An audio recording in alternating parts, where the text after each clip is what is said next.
Bueno, muy buenas tardes a todos. Gracias por venir una semana más al ciclo de conferencias en relación a la exposición de impresionismo y aire libre. Y bueno, lo primero que querría hacer es pedirles disculpas por la sesión del día anterior, que nos enteramos el mismo día que el ponente Vincent Pomaret no podía asistir por problemas de salud familiares.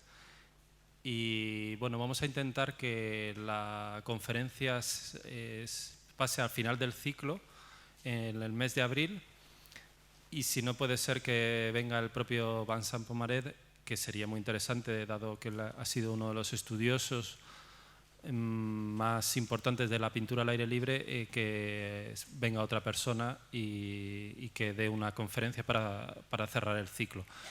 Bueno, la conferencia de hoy, como ustedes saben, va a leerla el profesor catedrático de Teoría del Arte Antoni Marí, es catedrático de la Facultad de Humanidades de la Universidad Pompeu Fabra, catedrático de Teoría del Arte, como digo, y además de su labor pedagógica es también autor de ensayos, de múltiples ensayos sobre poesía, teoría del arte y bueno, todo el pensamiento moderno desde la Ilustración, el Romanticismo y el pensamiento moderno y contemporáneo.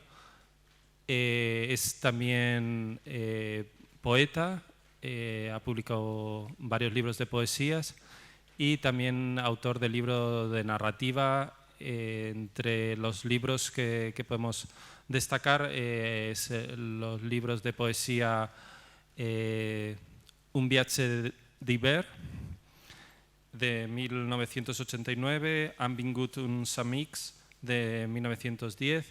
En 1979 publicó la antología de poesía romántica, que es conocida por todos, posiblemente El entusiasmo y la quietud, y también ha publicado sobre la genealogía de la poesía moderna, y entre los libros de narrativa querría destacar el Camino de Vincent sobre Diderot y Rousseau, y el último libro que ha publicado el año pasado, que es un libro estupendo para todos aquellos que quieran sobre todo reencontrarse a sí mismos, como hizo el autor, tanto en la música como en la literatura, como en las artes en general y en el pensamiento moderno, que es el libro de Ausencia. Bueno, sin más, doy las gracias al profesor Marí, que bueno, seguramente nos cautivará con todo su conocimiento como gran estudioso y bibliófilo y uno de los mayores conocedores del paisaje y de la literatura moderna. Muchas gracias.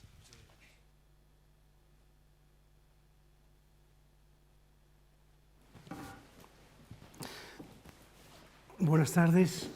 No hay nada mejor que tener amigos esparcidos por la península ibérica para que te traten como me ha tratado el conservador del museo. Y estoy muy contento de estar con ustedes y de tratar cuestiones tan comprometidas como es la naturaleza del paisaje o el paisaje de la naturaleza, que es una cuestión compleja por su propia naturaleza.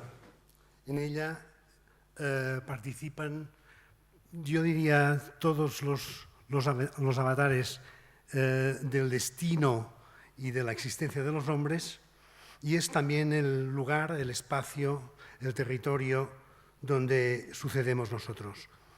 Cuando Juan Ángel me propuso de participar en una conferencia, me lo pensé porque es un trabajo arduo, finalmente siempre es muy gratificante, pero es también momentos que tienes que dedicar o dejar de dedicarte a tus cuestiones específicas, a pesar de que esto que hago ahora y esta tarde y la redacción y la reflexión sobre el tema forma parte de lo mismo.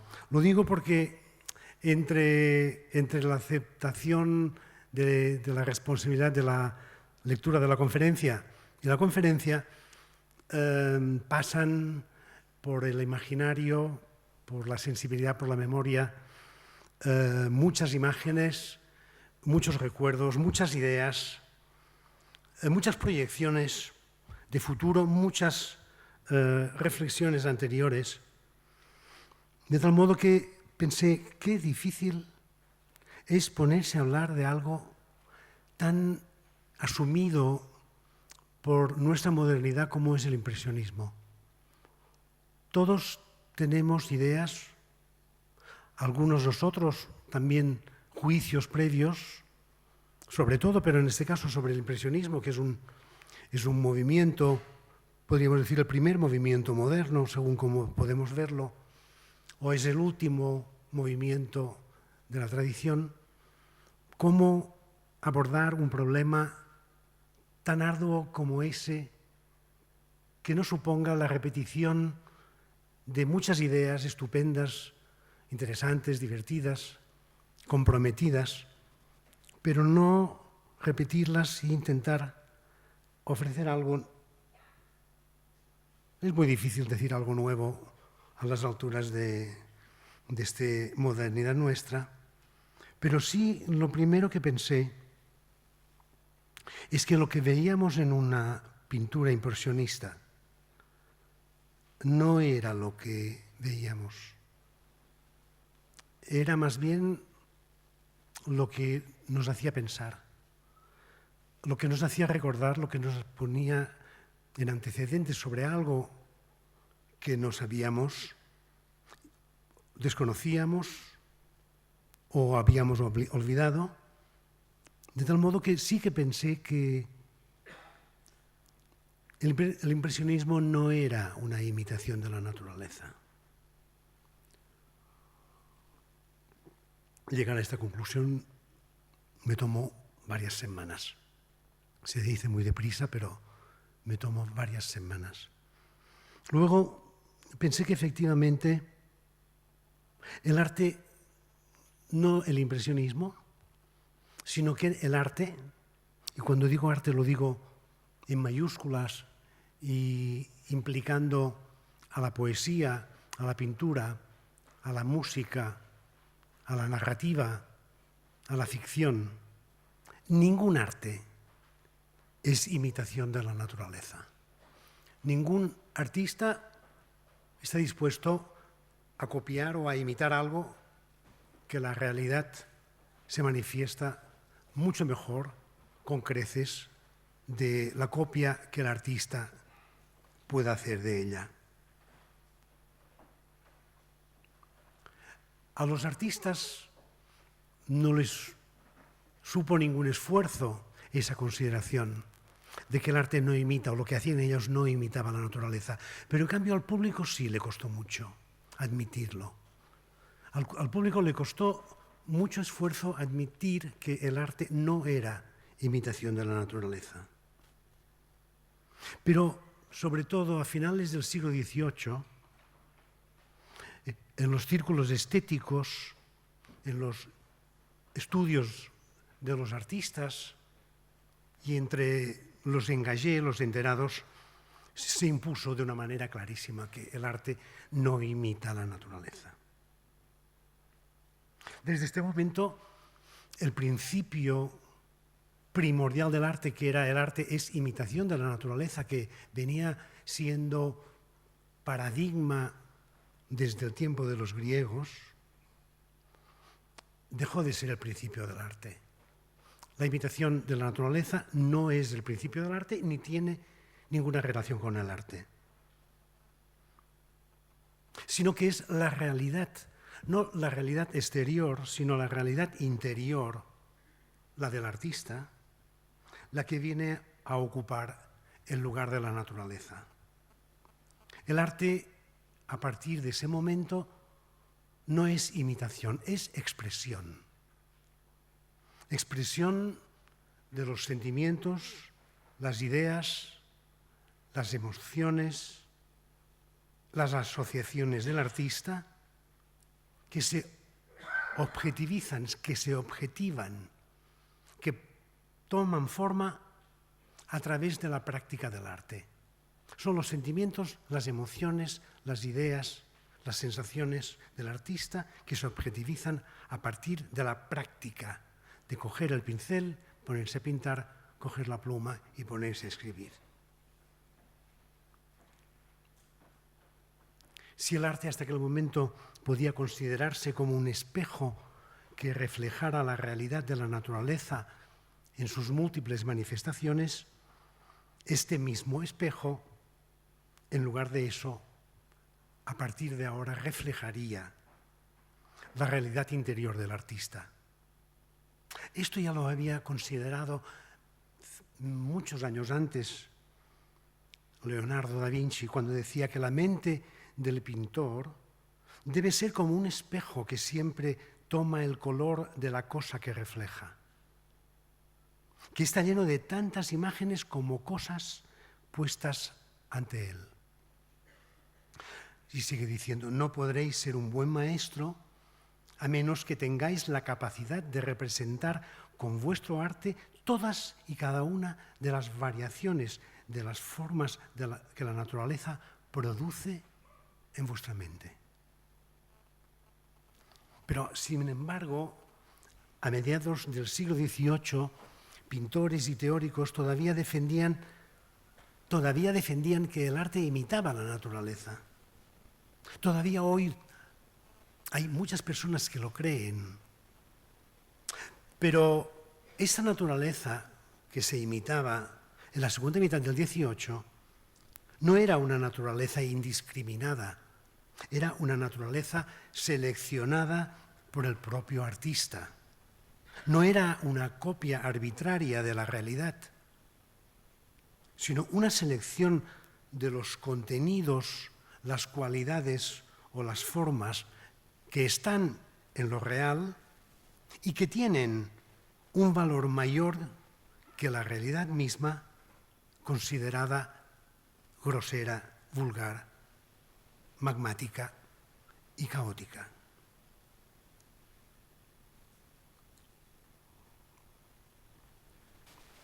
Esta imitación de una naturaleza escogida de entre sus infinitas manifestaciones representaba los objetos de la percepción sensorial que por su belleza, su composición o su forma eran sustraídos de entre las formas de la realidad para ocupar su lugar entre las formas del arte.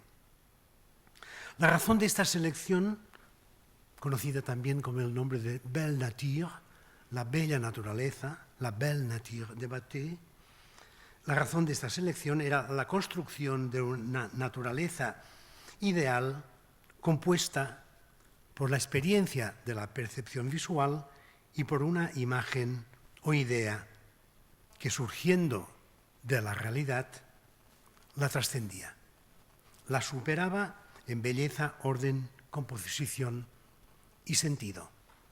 Esta naturaleza que escogía un bosque, un río, una montaña, un cielo y una tierra y lo combinaba, siendo tomados de sitios distintos, no sigue más que la poética de Aristóteles.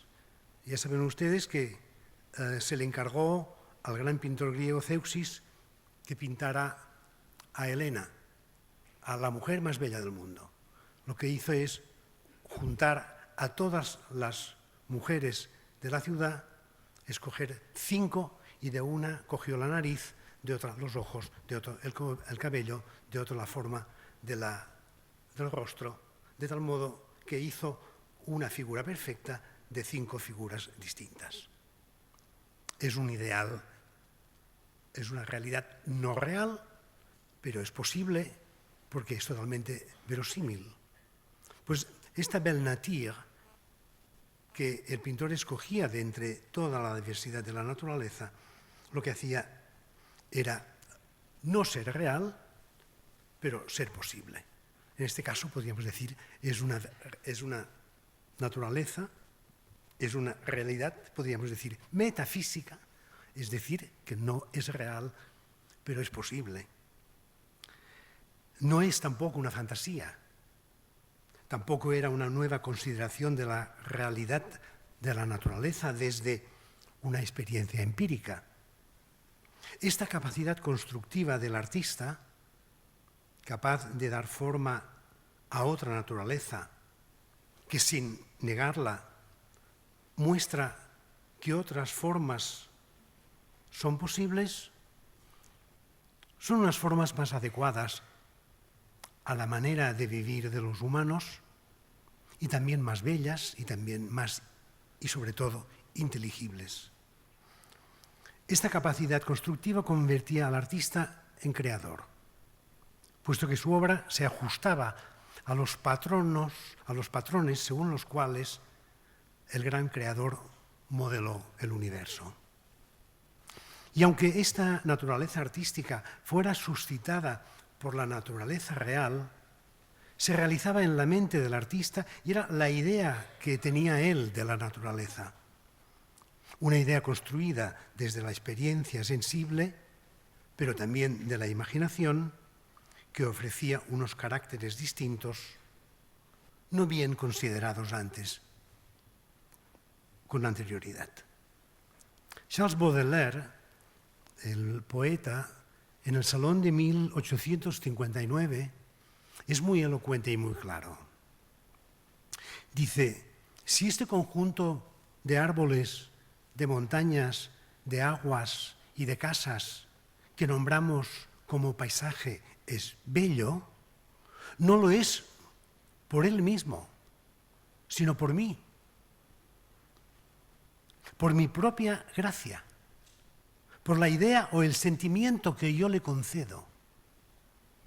Pienso que es suficiente, sigue diciendo Baudelaire, pienso que es suficiente afirmar que el paisajista que no sabe traducir un sentimiento por un conjunto de materia vegetal o mineral no es artista ni es nada.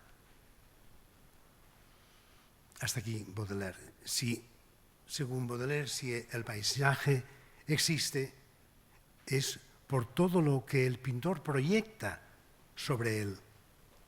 Sentimientos, imágenes, recuerdos, vivencias, sensaciones. Y no es una representación del paisaje natural, sino el medio a través del cual el pintor expresa y muestra su propia idea y su presencia imaginativa y formalizadora. Esta idea del arte como expresión, no como imitación, sino como expresión del artista, se conjeturó a lo largo de la historia, al menos desde el Renacimiento. Pero fue justamente el filósofo alemán Immanuel Kant quien en la crítica del juicio afirmó y argumentó que el arte era el resultado de la unión o de la síntesis de la razón y la imaginación trascendental. En ese sentido, Kant distingue entre imaginación empírica e imaginación trascendental. La imaginación empírica es la que surge a través de la experiencia empírica y la trascendental la que aparece justamente a partir de la idea, del pensamiento y de la proyección del deseo.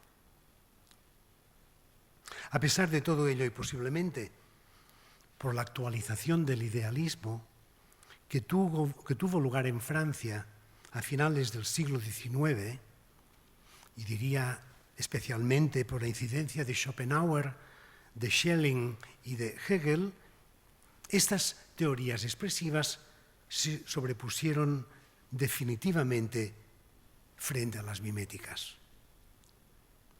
Y hay algo de muy común entre los impresionistas y el filósofo alemán, porque Kant, o para Kant, no es posible el conocimiento de la realidad. La realidad es el noumeno, la cosa en sí, que nunca podremos conocer. Nunca será accesible a nuestra razón la cosa. Todo lo que podemos conocer, según Kant, es la impresión subjetiva de la realidad objetiva. Es la impresión subjetiva de la realidad de las cosas. Es lo único a lo que podemos atender y aprender.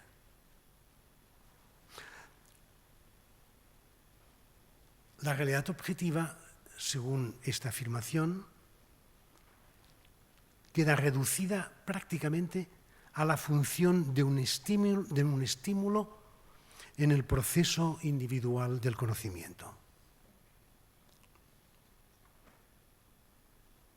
Justamente en razón del nexo indivisible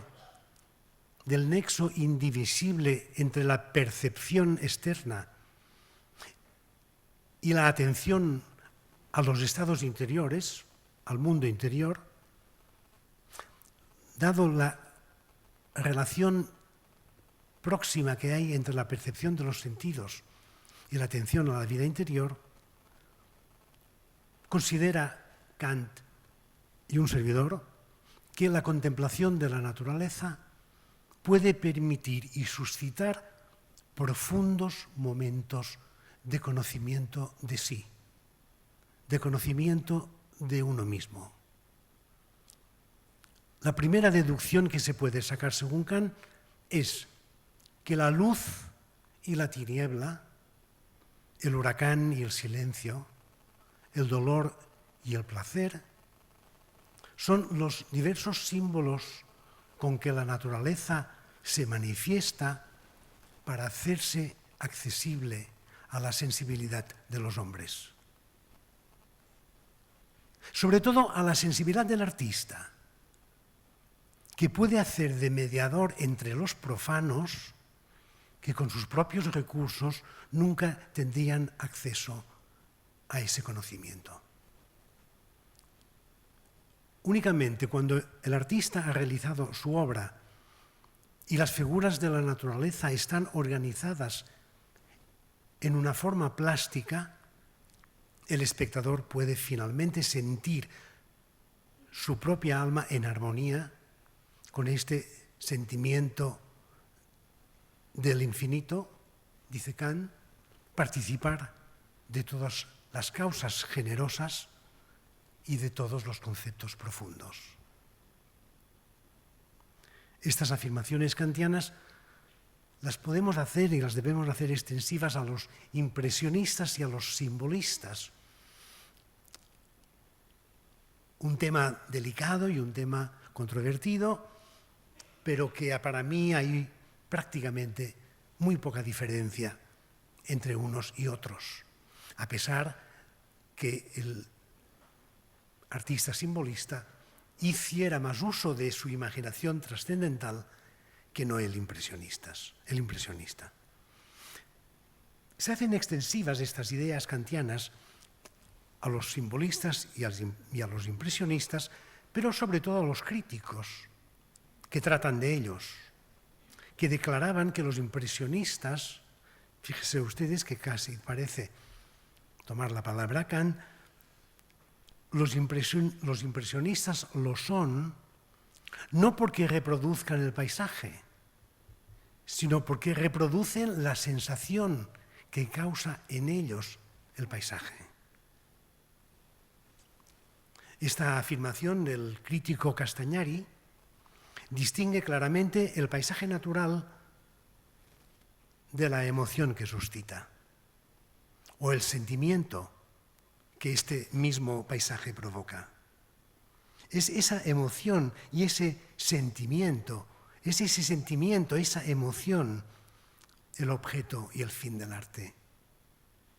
Dar forma a través de la representación de la naturaleza a la idea propia que cada uno se ha construido de esa naturaleza a partir de su experiencia y de su imaginación.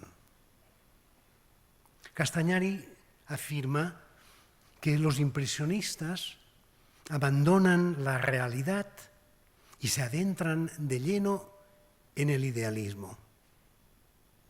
Pero aquí no es el idealismo kantiano.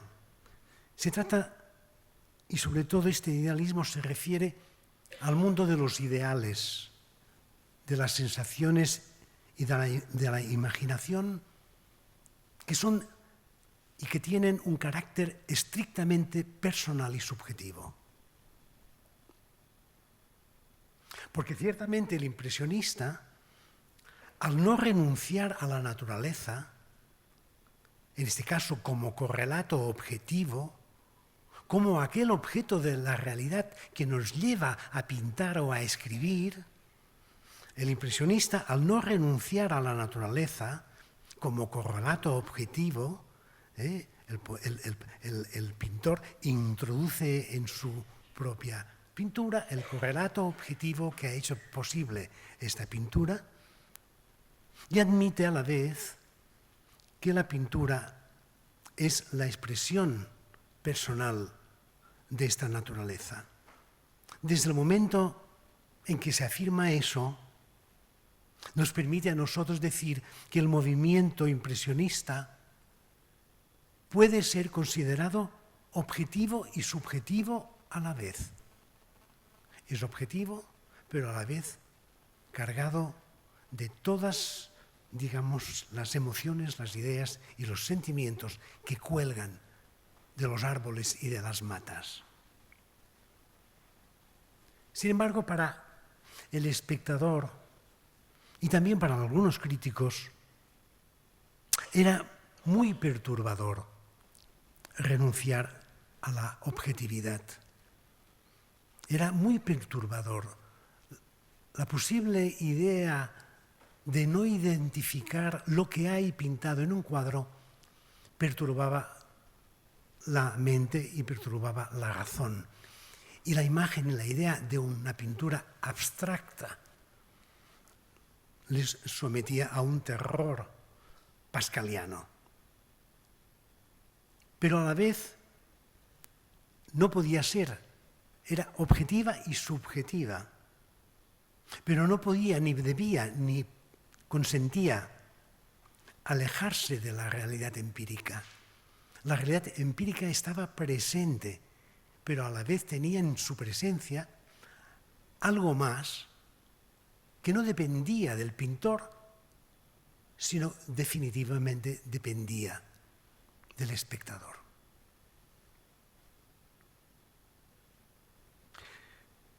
En el Manifiesto Simbolista, publicado por Jean Moreas en 1888, afirmaba que la poesía simbólica pretende vestir la idea con una forma sensible. La idea, a su vez, no debe ser privada, no debe verse privada de las suntuosas analogías exteriores. Así, sigue diciendo Moreas, en el arte simbolista, los cuadros de la naturaleza, las acciones de los humanos, todos los fenómenos concretos son las apariencias sensibles destinadas a representar sus afinidades con las ideas primordiales. Apariencias sensibles destinadas a representar sus relaciones con las ideas. Este manifiesto, inicialmente estrictamente literario, inicialmente exclusivo de poetas como Mallarmé, Rimbaud o Verlaine, se extendió a las artes plásticas gracias a Albert Aurier, a la sazón crítico del Mercure de France, que desde sus páginas vinculaba a Paul Gauguin y a Van Gogh entre los pintores simbolistas. De ellos decía que utilizaban el color y la línea como elementos expresivos, no imitativos, y que sus procedimientos de simbolización expresaban ideas y no pretendían representar objetos. Los impresionistas lo son, decía Castagnari, no porque reproduzcan el paisaje, sino porque reproducen la sensación que causa el paisaje en ellos. Pero la pregunta sería, ¿esta sensación que produce el paisaje es común a todos los que lo perciben? ¿Es común a todos los hombres?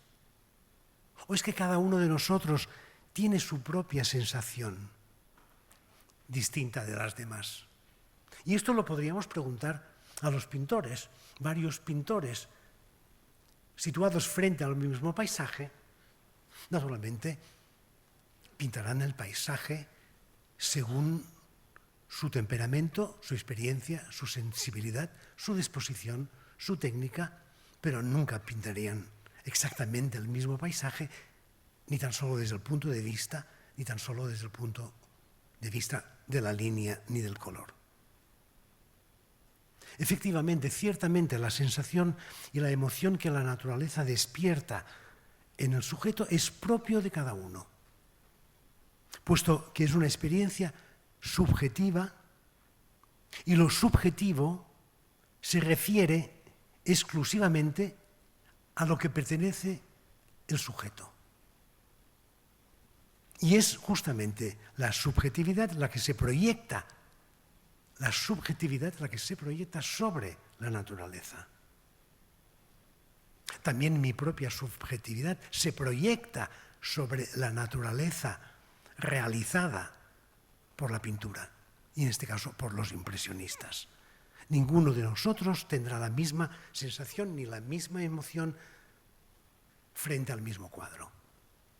Y el poeta Gilles Laforgue afirmaba que cada ojo veía de forma diferente y la verdad de la impresión personal dependía a su vez de la fisiología característica del individuo.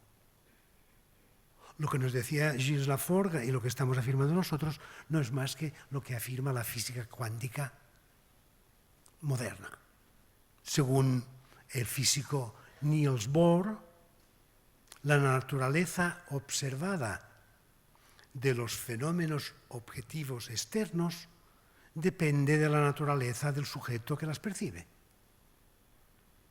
Lo que hay de observable en el mundo externo, depende del observador y depende de su manera de observar.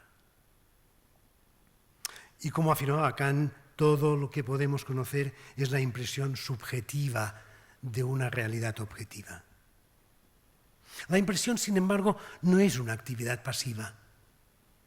En ella, en la impresión, la mente y los sentidos activan sus mecanismos de comprensión, de percepción, de identificación y de reconocimiento.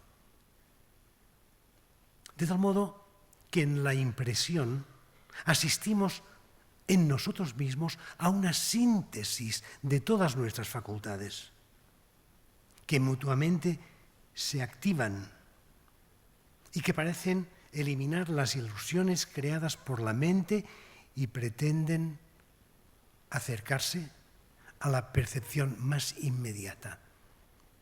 La percepción más inmediata es un concepto próximo o idéntico a Arthur Schopenhauer y a los impresionistas. Esta percepción más inmediata, esta casi síntesis del sujeto y del objeto, ese momento de la experiencia en que el sujeto y el objeto se identifican y parece que incluso que las diferencias entre lo individual y lo común desaparecen por efecto de esa contemplación desinteresada. Esta identidad entre lo objetivo y lo subjetivo fue cuestión, yo diría, de todos los grandes pintores, los grandes poetas y los grandes músicos. Y he tomado yo diría casi un razonamiento de esa identidad entre sujeto y objeto, que parece muy abstracta, pero que es muy sencilla. Fíjese lo que dice Charles Baudelaire de esta idea. En el sueño contemplativo, cuando estamos sin pensar en nada y fijados casi sin atención ni interés en algo que no sabemos por qué nos ha llamado la atención y nos mantenemos atentos como al discurrir de una sonata. Y dice Baudelaire, en el sueño contemplativo la personalidad desaparece y la objetividad se manifiesta de tal manera que la contemplación de los objetos exteriores os hace olvidar vuestra propia existencia y os confunde con ellos. Vuestro ojo se fija en un árbol armonioso y os confunde con ellos. Y en unos segundos, lo que en el cerebro de cualquiera no sería más que una comparación natural, llegará a ser en el vuestro una realidad. Y prestaréis al árbol vuestras pasiones, vuestro deseo o vuestra melancolía. Sus gemidos, los gemidos del árbol y sus oscilaciones serán las vuestras. Y muy pronto seréis el árbol. Del mismo modo, el pájaro que planea por el fondo del azul representa la inmortal necesidad de planear sobre las cosas humanas. Pero ya sois el pájaro. Os imagino sentado y fumando. Vuestra atención se fijará un poco demasiado tiempo en las nubes azules que esparce vuestra pipa. La idea de evaporación lenta, sucesiva, se amparará de vuestro espíritu y pronto aplicaréis esta idea a vuestros propios pensamientos, a vuestra materia pensante.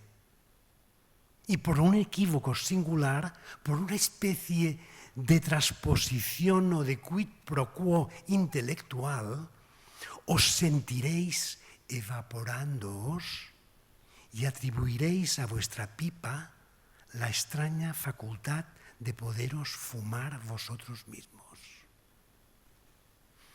Esta es la experiencia tan sencilla que aplica y que sostiene y que realiza un pintor, veremos más adelante, cualquiera de estos pintores impresionistas que aparte de pintar escribieron y pudieron dejar por escrito y bajo conceptos cuál era la realidad que sucedía entre su mente y su mano. Todas las artes parecen conducir a la contemplación pura. Todas las artes, creo yo, pretenden llevar al espectador a la contemplación pura, al desinterés por la belleza que decía Kant. Y eso lo afirma, por ejemplo, Richard Schiff, Julia Kristeva, Anne Henry, pensadores próximos a esta idea que estoy formulando y que en la filosofía de Schopenhauer incidió de una manera determinante en la cultura francesa. Piensen ustedes que Arthur Schopenhauer está presente a finales del siglo XIX, a partir de 1875, por supuesto, pero en 1890 Schopenhauer es el autor que lee Proust, que lee Bergson, que lee Rodin, que lee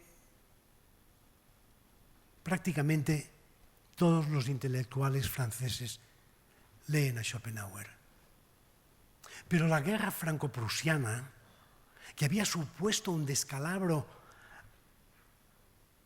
al nacionalismo francés, porque había perdido Alsacia y la Lorena, en la Alemania de 1890 estaba prohibido cualquier palabra alemana. Y naturalmente estaba prohibido estudiar cualquier filósofo alemán. De tal modo que pasó desapercibida la figura, pero no pasó desapercibido su filosofía. De tal modo que se llegaron a decir aberraciones tan grandes como La recherche de temps perdu de Marcel Proust depende de la filosofía de Bergson, cuando era Bergson el que había leído a Schopenhauer y era Schopenhauer el que influía a Bergson y que influía a todos los teóricos del arte de esta época. Gilles Laforgue, que lo he citado anteriormente, en el ensayo El impresionismo de 1883, afirma: en la nueva pintura impresionista, objeto y sujeto, esto es, naturaleza y artista, se mantienen irremediablemente juntos en movimiento. No pueden aprehender ni ser aprehendidos. Y afirma algo tan radical Gilles Laforgue como que en los destellos de identidad entre sujeto y objeto reside la naturaleza del genio. Esta identidad entre objeto y sujeto, entre naturaleza y artista, se corresponde de una manera perfecta e idéntica a lo que los impresionistas denominaban la emoción del paisaje, que no es únicamente la proyección de los sentimientos del sujeto, sino también las impresiones e ideas que recibe del mundo exterior, y en este encuentro entre el dentro y el fuera, el sujeto sale de sí mismo para abrirse literalmente en todos los sentidos, en todos sus sentidos sensoriales y en todos los sentidos de orientación. Este movimiento de la emoción le aparta de la esfera de la interioridad y de una identidad cerradas sobre ellas mismas, y le abre un mundo en el cual se puede identificar. El paisaje no es solo un espectáculo para la contemplación del exterior, sino un medio al que su existencia está estrechamente mezclada y vinculada. Naturalmente, la existencia del artista está íntimamente mezclada y vinculada. Este paisaje, este espectáculo, no está frente a él, sino a su alrededor. Y los objetos no se perciben necesariamente con mucha claridad, sino de una manera global y un tanto confusa. Es a menudo sentido de un modo más profundo que visto. Van Gogh, en una carta a su hermano, le hace una pregunta fundamental. ¿No es la emoción, la sinceridad del sentimiento de la naturaleza lo que nos lleva? Aunque estas emociones sean a veces tan fuertes que uno trabaja sin sentirlo. Me he pasado la noche a orillas del mar por la playa desierta. El cielo de un azul profundo estaba manchado de nubes de un azul todavía más profundo que el azul fundamental de un cobalto intenso, y de otras de un azul más claro, como la blancura azulada de las vías lácteas. En el fondo azul, las estrellas centelleaban claras, verdosas, amarillas, blancas, rosas, más claras, más bien diamantinas, como piedras preciosas, como ópalos, esmeraldas, lapislázuli, rubíes, zafiros. ¿No es eso la emoción de la naturaleza?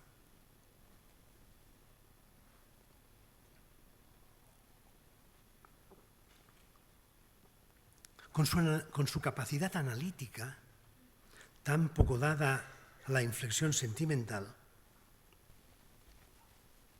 Paul Cézanne es capaz de reconstruir el proceso de su propia producción artística. El pintor se sitúa frente a la naturaleza en una contemplación desinteresada, silenciosa y quieta. Permite que el paisaje se grabe y se registre en él como si fuera un texto. Para representarlo, traducirá de un modo inconsciente ese texto que está grabado en él y que va descifrando a medida que pinta. La naturaleza vista, la de afuera y la que está en su mente, se identifican y se confunden en la unidad de la obra, donde el paisaje se proyecta sobre la tela, el paisaje se proyecta sobre la tela y lo encierra en ella. En la tela, la naturaleza exterior, caótica y fugitiva, se transforma en una naturaleza permanente, sensible y categorizada. Paul Cézanne lo dice de esta manera, tan diáfanamente clara. El arte es una armonía paralela a la naturaleza y el artista también, siempre que no intervenga deliberadamente. No debe existir más deliberación que el silencio. El artista debe conseguir que en su interior callen las voces de todos los prejuicios y tiene que olvidar crear silencio y ser un eco perfecto. Entonces el paisaje se inscribirá en él. Para pasarlo a la tela, para exteriorizarlo, intervendrá el oficio, pero un oficio respetuoso que no tendrá más pretensión que la de obedecer y traducir inconscientemente el texto que está descifrando. Son las propias palabras de Paul Cézanne. Los dos textos, la naturaleza vista y la naturaleza sentida, la que está aquí y señala el prado verde y azul, y la que está aquí y se toca la frente, se tienen que unificar para tener una vida mitad humana y mitad divina, que es la vida del arte. El paisaje se refleja, se humaniza, se piensa en mí. Yo lo objetivizo, lo proyecto, lo encierro en mi tela. El otro día me hablabas de Kant, y quizá diga una tontería, pero creo que yo podría ser la conciencia subjetiva de este paisaje y mi tela podría ser su conciencia objetiva. Mi tela, el paisaje, ambos fuera de mí, el uno caótico, fugitivo, confuso, sin vida lógica, al margen de todo raciocinio. La otra, la pintura, permanente, sensible, categorizada y participando de la modalidad del drama de las ideas. Esa emoción del paisaje, pensemos que la emoción es la experiencia primera, es anterior al pensamiento. Mientras nos emocionamos, no pensamos. Antonio Damasio, un neurólogo muy filósofo, afirma algo muy interesante y muy elocuente. Estamos hablando de la emoción frente al paisaje, la emoción frente a la naturaleza. Y Antonio Damasio dice que la emoción es el teatro del cuerpo, mientras que el sentimiento es el teatro de la mente. En la emoción no interviene la mente para nada. Es la reacción inmediata, inconsciente del cuerpo. En el sentimiento, los sentimientos aparecen cuando la mente interviene en la emoción. Estamos pues hablando de algo, como diría, muy primitivo, muy antiguo. No humano, sino del hombre, como animal. Y en ese sentido es importante distinguir las dos cosas. Y los pintores, en este caso impresionistas, como hemos visto, con el temblor del texto de Van Gogh, se emociona, prácticamente no tiene razón para para describir lo que le pasa, porque no se puede describir la emoción. Se puede describir cuando la mente interviene en la emoción y entonces son los sentimientos. Entonces tampoco podemos hablar mucho de los sentimientos porque generalmente las palabras cubren a las cosas. Pero es de esa emoción. Estoy hablando del teatro del cuerpo, de este espacio corporal, donde no interviene ni la inteligencia ni la mente. Es esa emoción la que está constantemente presente. En el fondo, está presente constantemente en el fondo de la conciencia que el sujeto tiene del lugar que ocupa en el mundo. Es esa emoción de saber el lugar que uno ocupa y que representa las cosas del lugar que ocupa y es el lugar también, el lugar de la emoción. Esta emoción es común y distinta, pero es distinta porque depende del perfil de cada artista, pero es común a todos los impresionistas. Es una experiencia positiva y satisfactoria. La contemplación de la maravillosa exposición que tienen ustedes la suerte de tener en su casa es de una emoción constante. Es de una disposición absolutamente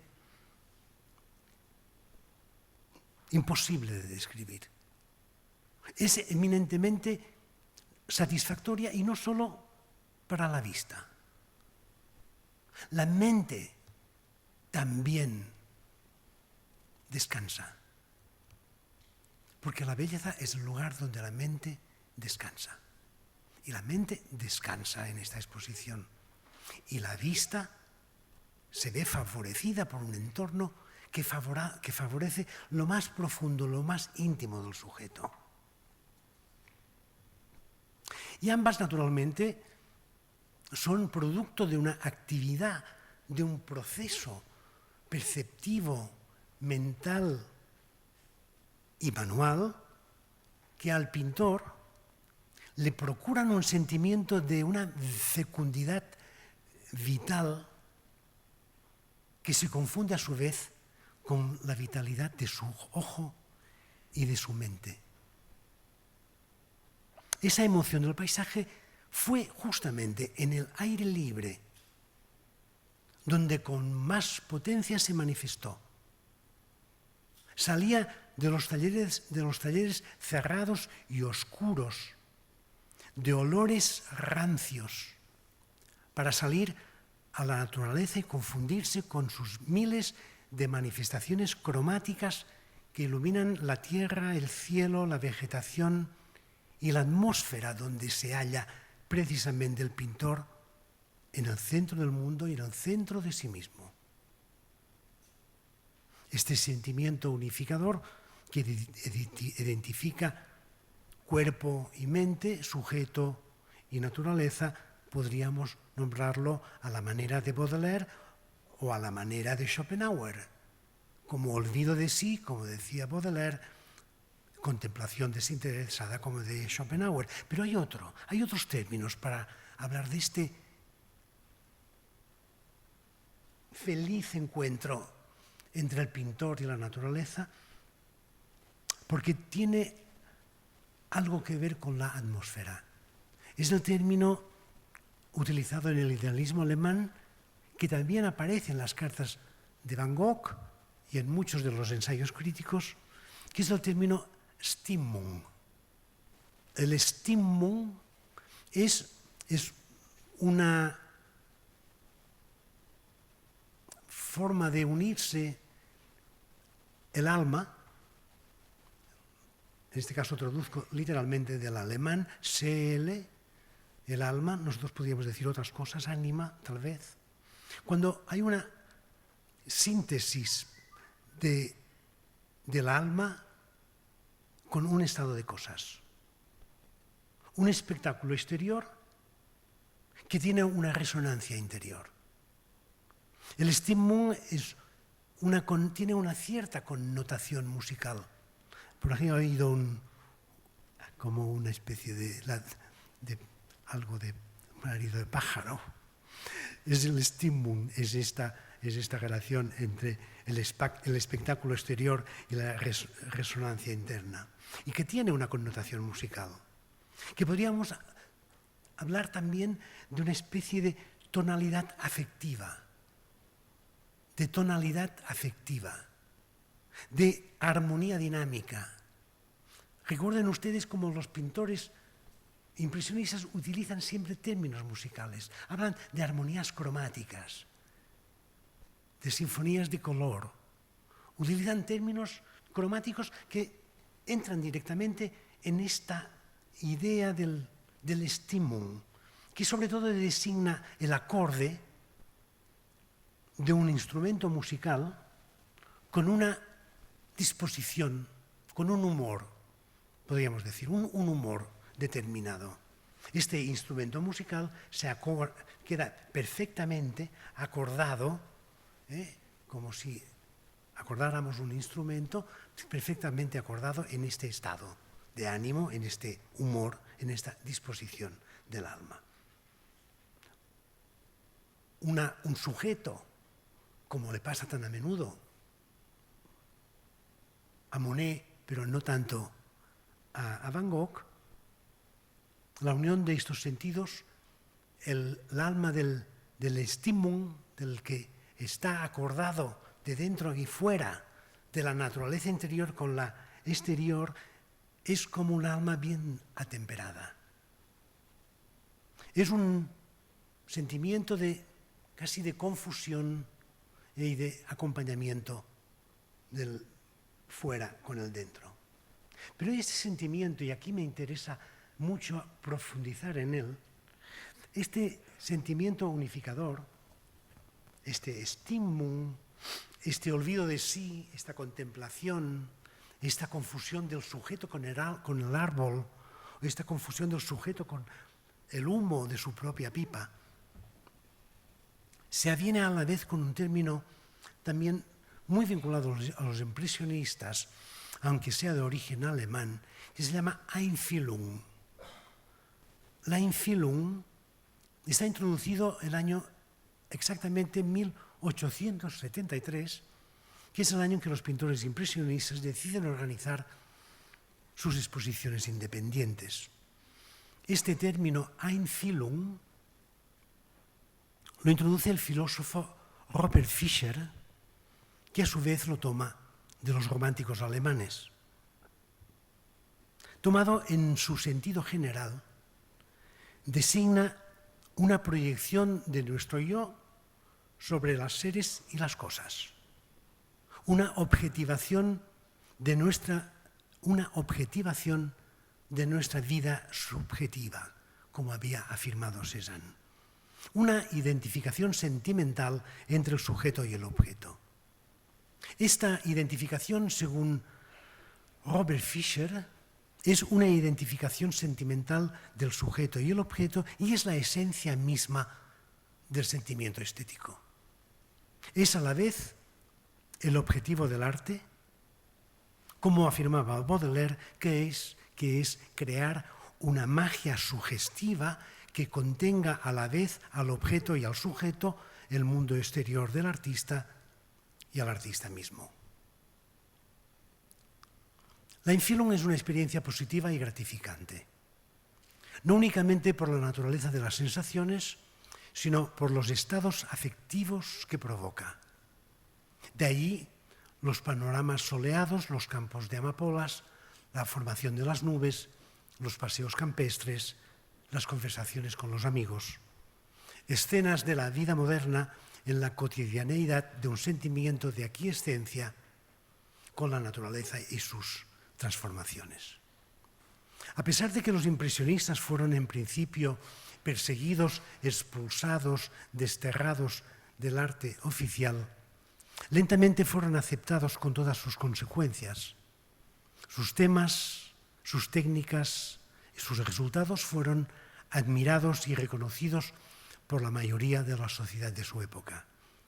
Y en su éxito fueron emulados extensamente por los pintores de domingo, los aficionados, y en su éxito acechaba también la consumición de esta forma de representación que había agotado ya los recursos expresivos de los que se apropiaron los émulos seguidores sin talento. Esta lenta consumición daría lugar finalmente a la vanguardia postimpresionista, Fauve, Navy y también al incipiente cubismo. La pintura al aire libre que practicaron los impresionistas resultaría el fin de este movimiento por la apropiación que hicieron de él los aficionados a pintar a la manera de la impresión. La idealización de la naturaleza que los impresionistas realizaron en sus obras quedaba en evidencia frente a la nueva generación. Un ejemplo de esa idealización serían las obras que Manet, Monet, Pissarro y tantos otros hicieron, por ejemplo, de Argenteuil y de sus alrededores. Argenteuil había sido un lugar de asueto para la burguesía del antiguo régimen, pero ahora se había transformado en un territorio fabril donde se agrupaban las mayores empresas de fabricación de yeso y de fundición de hierro. En Argenteuil se fabricaron los materiales para construir el puente del ferrocarril, el Palacio de Justicia de la Exposición Universal y el mercado de Les Halles. En Argenteuil se abrieron fábricas dedicadas a la producción de fosfato, de gas, a una planta química, una planta de carbón y una fábrica de cristales. A pocos kilómetros arriba de Argenteuil se encontraban unas inmensas tintorerías que llevaban los residuos de los productos químicos a las alcantarillas que vertían su contenido en el Sena. Cuando los vertidos de las fábricas llegaban a Argenteuil, los domingueros podían ver y oler los efectos de la modernización por el olor fétido y la suciedad de la superficie del río. Si comparáramos las fotografías de aquellos años, resulta sorprendente el contraste entre el Argenteuil industrial real y el que aparece en la pintura impresionista. El Argenteuil de Manet pone en evidencia la contradicción de la modernidad, mientras que el Argenteuil de Monet, interesado por los efectos de luz y los reflejos acuáticos, compone un paisaje a la manera clásica paisajística y la única referencia a la modernidad son los edificios fabriles del horizonte que apenas se pueden distinguir. La dialéctica entre la ciudad y el mundo rural, la urbe y la naturaleza, finalmente ganó la batalla la presencia de la ciudad industrial que se impuso lentamente frente a la imagen de la naturaleza.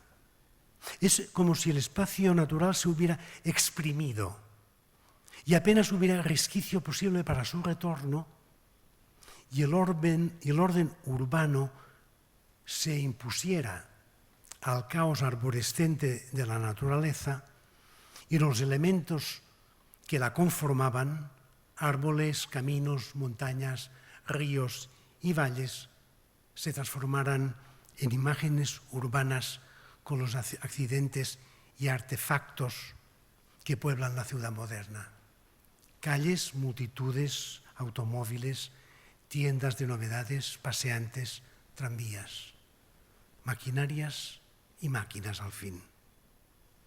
La ciudad es el centro cosmopolita de la vida moderna, el emporio, la concentración de la energía y del capital, el lugar del intercambio y del riesgo, de la prisa y de los nervios, de la promiscuidad y de la soledad impuestas, Es lugar también del anonimato y de la abstracción. Y a medida que el siglo se acerca a su fin, simultáneamente va desapareciendo la naturaleza y su presencia ya no es contemplada ni representada en panorámicas, en las grandes extensiones que puede contemplar la mirada, sino que su lugar viene a ocuparlo el paisaje urbano y la vanguardia se afirma en la urbe y se aleja definitivamente de la naturaleza. Este alejamiento de la naturaleza, según Boehringer, es el que impide que el sujeto urbano, el sujeto moderno, acceda a aquella experiencia totalizadora de la Einfühlung, aquella experiencia de la proyección sentimental provocada por una venturosa y confiada comunicación entre el hombre y los fenómenos del mundo circundante. Para Boehringer, que escribe Abstracción y Naturaleza en 1908, esta comunicación ya no es posible. No es posible la beatitud positiva del sentimiento de empatía. Este sentimiento se ha transformado en una intensa inquietud interior, en un sentimiento de inseguridad frente al mundo inconexo e incoherente de los fenómenos. Ferdinand Léger, en 1907, afirmaba en su ensayo Las actuales realizaciones pictóricas, y afirmaba: si la expresión pictórica ha cambiado, la causa la encontramos en las características de la vida moderna. La existencia de los artistas modernos se presenta mucho más densa y complicada que la de sus colegas de siglos precedentes. La cosa que habrá de convertirse en imagen aparece bajo un aspecto menos nítido y menos fijo. El objeto en sí mismo resulta menos rotundo que en épocas anteriores. Un paisaje atravesado y roto por un automóvil o un tren a gran velocidad pierde el valor descriptivo, pero gana en valor sintético. La portezuela del vagón o el cristal del automóvil, junto a la velocidad adquirida, han cambiado el aspecto habitual de las cosas. De aquí que en las primeras vanguardias se renuncie a la experiencia estética que puede ofrecerles la naturaleza, y todos los vanguardistas colaboran en el descrédito de esa belleza natural. Umberto Boccioni, por ejemplo, escribe en su ensayo Contra el paisaje y la vieja estética: no puedo pensar sin disgusto y compasión que exista una sociedad para la conservación del paisaje, para la conservación de aquello, las imágenes y los cuadros antiguos han dejado de ciertos lugares. El paisaje fue creado por los artistas y conservarlo es un panmuseísmo, es hacer de la naturaleza una feria y hacer pagar un franco para visitarla, los domingos, entrada libre. Vasily Kandinsky, a su vez, enumera los momentos característicos de la nueva pintura del arte absoluto de la época abstracta, que son, primero, uso consciente de los medios artísticos; segundo, su emancipación de la naturaleza; tercero, la reducción de la importancia de la naturaleza; cuarto, aseverar la insignificancia de la naturaleza; quinto, la naturaleza como pretexto y trampolín; sexto, el derecho perfectamente subrayado, fundamentado, de las formas del dibujo y la pintura frente a la naturaleza.